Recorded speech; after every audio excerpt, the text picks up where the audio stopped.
অনুশ্রীর অবস্থা দেখে চমকে গেল ইন্দ্রাণী গাঙ্গুলি। সম্পূর্ণ জানতে হলে ভিডিওটিতে একটি লাইক করে দেখতে থাকো।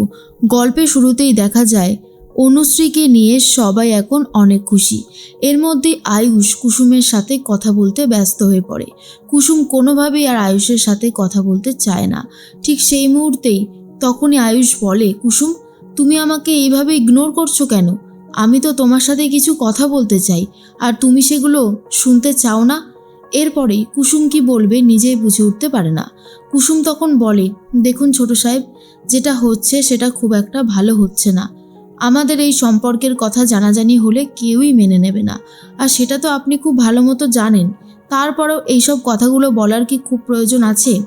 আয়ুষ বলে, আমি তোমাকে ভালোবেসেছি, তাই আমি কারোর কোনো বাধা শুনবো না। শুধুমাত্র তোমায় ভালোবাসি, আর আমার কিছু যায় আসে না যে যাই বলুক না কেন। আর মাকে বোঝানোর দায়িত্ব আমি ঠিক নিয়ে নেব, তুমি দেখে নিও।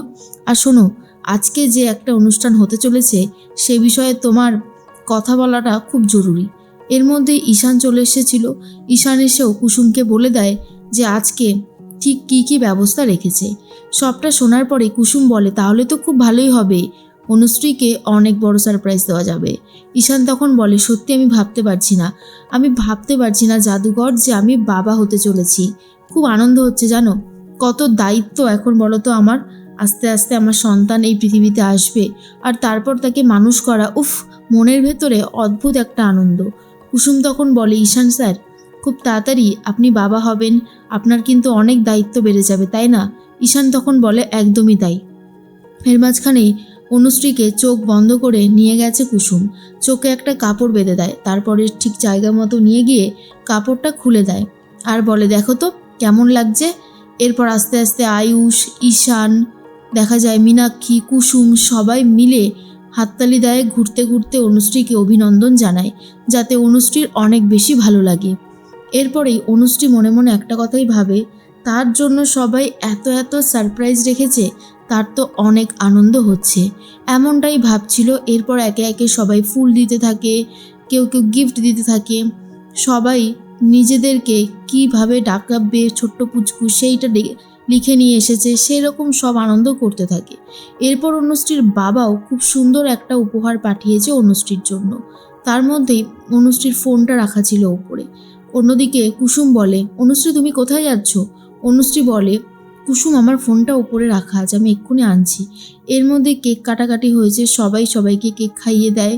কুসুম অনুশ্রীকে যেতে দেয়, অনুশ্রী ফোনটা আনতে যায়। এরপরেই ফোন এসছে অনুশ্রীর দাদার, আর বলে, গিফটটা পেয়েছিস তো বোন? অনুশ্রী তখন বলে, হ্যাঁ রে দাদা, তোরা আসলে আমি আরও বেশি খুশি হতাম। এরপর অনুশ্রীর দাদা বলে, খুব তাড়াতাড়ি একদিন যাব, তুই একদম ভাবিস না। অনুশ্রী তো খুব খুশি হয় আর ভাবে তার বাবা দাদা আসলে তাকে আরও বেশি পরিমাণে খুশি করতে পারবে। এরপরে অনুশ্রী ভাবতে থাকে কত তাড়াতাড়ি তার পরিবারের লোকজনেরা আসবে।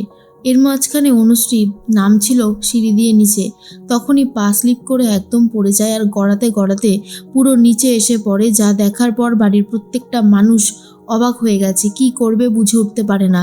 কুসুম তখন এগিয়ে যায় আর বলে, অনুশ্রী, অনুশ্রী চোখ খোলো। এরপরেই তাড়াহুড়ো করে সবাই মিলে অ্যাম্বুলেন্সকে ফোন করে। ইন্দ্রাণী গাঙ্গুলি বলে, চারিদিকে এত রক্ত, সব ঠিক আছে তো? ঠিক থাকবে তো? যথারীতি অনুশ্রীকে হসপিটালে নিয়ে যাওয়া হয়। এরপর বাড়ির প্রত্যেকটা মানুষই খুব কান্নায় ভেঙে পড়েছে, কি করবে বুঝতে পারছে না।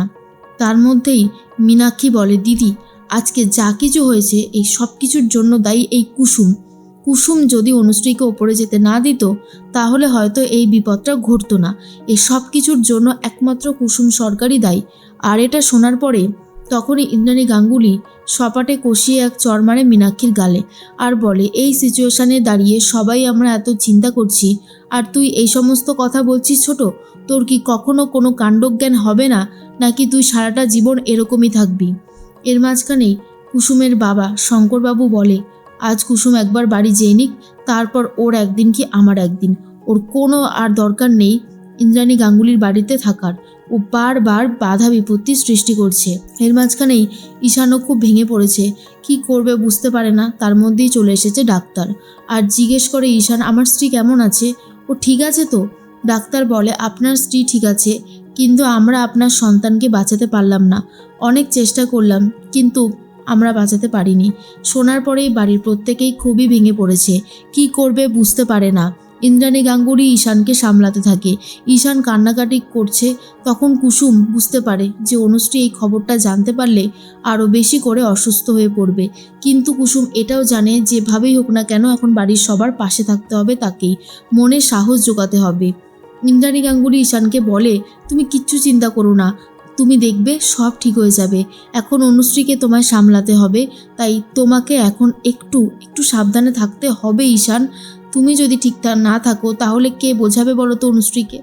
এর মাঝখানেই তখনই কুসুমের বারবার করে মনে পড়ে যায় পুজোয় যেই বাধা বিপত্তিটা এসেছিল তার জন্যই হয়তো এরকম কিছু হয়েছে। সবাই মিলে অনুশ্রীকে বাড়িতে নিয়ে যাবে বলে ঠিক করে, কিন্তু ইন্দ্রাণী গাঙ্গুলি বুঝে উঠতে পারে না কি করে সে তার পরিবারকে রক্ষা করবে। তাই গুরুদেবের কাছে কোনো আশ্রয়ে ফোন করবে বলে ঠিক করেছে। গুরুদেব তখন বলে, ঠিক আছে ইন্দ্রাণী, আমি তোমার বাড়িতে গিয়ে বাকি কথা বলবো। এর মাঝখানে কুসুম তো ভাবে গুরুদেব এসে যা বিধান দেবে সে সেটাই মেনে নেবে। তখনই কুসুমের সাথে গুরুদেব নিজে কথা বলতে থাকেন আর বলে, কুসুম, সেদিন এই বাধা বিপত্তিটা তুমি ঘটিয়েছিলে, তাই এই বাধা বিপত্তিটা কাটাতে গেলে তোমাকে এই কাজে অংশগ্রহণ করতে হবে। বলো তুমি রাজি কিনা।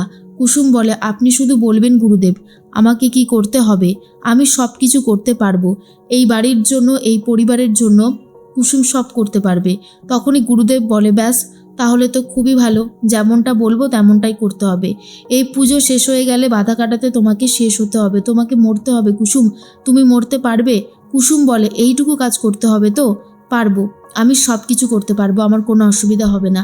আর এত বড় সত্যিটা শোনার পর গুরুদেব তো রীতিমতো অবাক। আর অন্যদিকে আয়ুষ ভাবে তার ভালোবাসাকে সে কখনোই শেষ হতে দেবে না, যেভাবেই হোক না কেন আয়ুষ কুসুমকে বাঁচাবে, কুসুমের পাশে থাকবে। কিন্তু কুসুম মরতে ভয় পায় না, সেটা সবার সামনে বলে দেয়।